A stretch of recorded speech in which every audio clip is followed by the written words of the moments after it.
नमस्कार दोस्तों, आज मैं फिर से स्वामी विवेकानंद जी की जीवनी का अगला पाठ आपके सामने लेके आई हूँ। इसमें वो कन्याकुमारी मंदिर में बैठे हैं, माँ की प्रतिमा को देख रहे हैं और मन ही मन सोच रहे हैं कि हम इतने सन्यासी इधर उधर भ्रमण करते हुए लोगों को तत्व ज्ञान की बातें बताते हैं, ये पागलपन है। पागलपन क्यों है? क्योंकि तत्व ज्ञान एक बहुत बड़ी बात होता है। जैसे बहुत सारे लोग गरीब हैं, लेकिन अगर हम उन्हें बोल रहे हैं कि आप दान दीजिए, तो वो पागलपन ही है ना। क्योंकि जो गरीब लोग हैं वो इस बात को सुन तो सकते हैं कि दान देना अच्छी बात है, तो वो क्या होगा, शाब्दिक ज्ञान हो गया। लेकिन हम उन्हें फोर्स कर रहे हैं कि आप दान दीजिए, भारत की स्वतंत्रता संग्राम में आप हिस्सा लीजिए। वो कैसे लेंगे तब वो, क्योंकि वो खुद ही बेचारे भूखे मर रहे हैं। तो इस बात को मद्देनज़र रखते हुए उन्होंने कहा कि खाली पेट में धर्म नहीं होता है, जो देशभक्ति का धर्म है वो भी नहीं होगा, प्रभु भक्ति का धर्म है वो भी नहीं होगा, राइट। तो इस वजह से हमें इस बारे में सोचना चाहिए। तो फिर वो ये जो शिलाखंड है वहाँ पर तैर कर गए और वहाँ बैठकर ध्यान लगाया कि भारत की क्या क्या कुरीतियाँ हैं, क्या क्या कमियाँ हैं, क्या क्या हानियाँ हैं और क्या क्या स्ट्रेंथ हैं, जिसकी वजह से हम इस देश को फिर से विश्व गुरु बना सकते हैं। तो इस भावना के कारण वो एक सन्यासी से एक महान सुधारक, संगठक तथा राष्ट्र निर्माता में परिवर्तित हो गए। सुधारक कैसे? भारत की सारी कुरीतियों को दूर करना है, क्योंकि भारत पर बहुत ज़्यादा आक्रमण होते रहे हैं।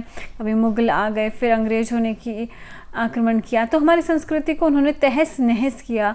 जो हमारे गुरुकुल थे, उनकी जो बहुत सारी पुस्तकें थीं वो जला दी, हमारे सारे ज्ञान को उन्होंने नष्ट करने की कोशिश की।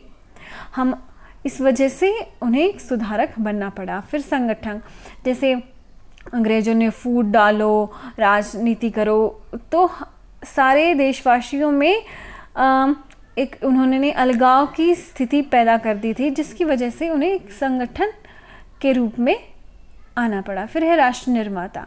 राष्ट्र निर्माता कौन होता है? जो सारे देश में एक ही भावना को प्रेरित कर सके। जैसे राष्ट्रीय गान है, राष्ट्रीय गान जब हम गाते हैं तो हम किसी प्रदेश के हों, किसी जाति के हों, किसी धर्म के हों या किसी भी संप्रदाय के हों, तो हम क्या सोचते हैं कि एक ही भावना रहती है हमारी राष्ट्रीय गान गाते वक्त। तो वो एक राष्ट्र को, एक देश को एक राष्ट्र बनाने की तरफ हमारा पहला कदम होता है। लेकिन आजकल कुछ लोग राष्ट्रीय गान भी गाना नहीं पसंद करते हैं, तो इसी वजह से नहीं करते हैं, क्योंकि उन्हें राष्ट्र नहीं बनाना है, राइट। फिर ये है हमारे रामनाथ के राजा भास्कर सेतुपति। आप सभी को पता है कि स्वामी जी ने विदेश में जाकर धर्म सम्मेलन में भाग लिया था, जिसकी वजह से उनकी बहुत प्रशंसा हुई, हमारे देश की संस्कृति की बहुत प्रशंसा हुई। तो ये वाला जो सुझाव है भारत से बाहर जाकर ये काम करना, ये इन्होंने ही स्वामी विवेकानंद जी के मन में डाला था, राइट। और बार बार उन्हें याद दिलाते रहते थे कि आपको ये काम करना, आपको ये काम करना, उन्हें प्रेरणा देते रहते थे।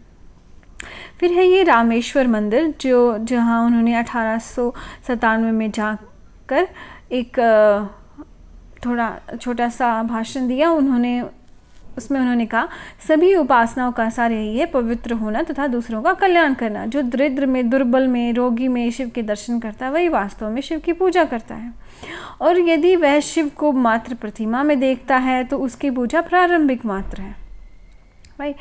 तो इससे वो क्या कहना चाहते हैं कि जितनी भी हम पूजा पाठ करते हैं या किसी तरह से उपासना करते हैं, सारी चीज़ों का ये है कि आप पवित्र हो जाओ। पवित्र होने का मतलब क्या है कि आप अंदर से जो द्वेष भाव है, आपकी कटु वाणी है, उन सारी चीज़ों से आप पवित्र होकर एक निर्मल इंसान बन जाओ, ताकि आप जैसे हम मंदिर में जाते हैं तो हम बहुत निर्मल हो जाते हैं, हमारी सोच बहुत ही साफ हो जाती है, हम किसी के बारे में बुरा नहीं सोचते। तो उसी तरह वही सोच जब हम उस शिव की मूर्ति को देखें, जो भावना तब हमें आती, वही भावना हम जब किसी दरिद्र को, दुर्बल को, गरीब को हम जब देखें, तो वही भावना हमारी उस समय भी हो।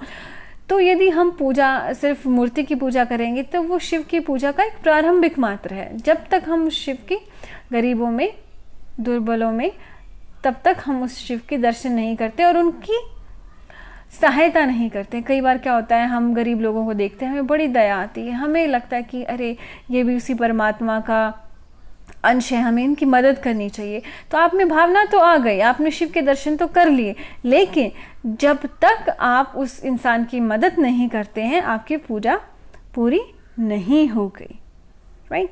लास्ट में उन्होंने कहा, जाति वर्ण आश्रम आदि को भूलकर शिव ज्ञान से जीव सेवा करने वाले पर शिव जी की कृपा उनकी अपेक्षा अधिक होती है जो केवल मंदिर में शिव के दर्शन करते हैं। इसका मतलब क्या है, जो सिर्फ पूजा मतलब जो सिर्फ मंदिर में जाकर चढ़ावा चढ़ाता है तो उस पे भगवान कम कृपा करते हैं, बल्कि जो बाहर रहकर दूसरों की सेवा करता है उस पे ज़्यादा कृपा होती है। राइट।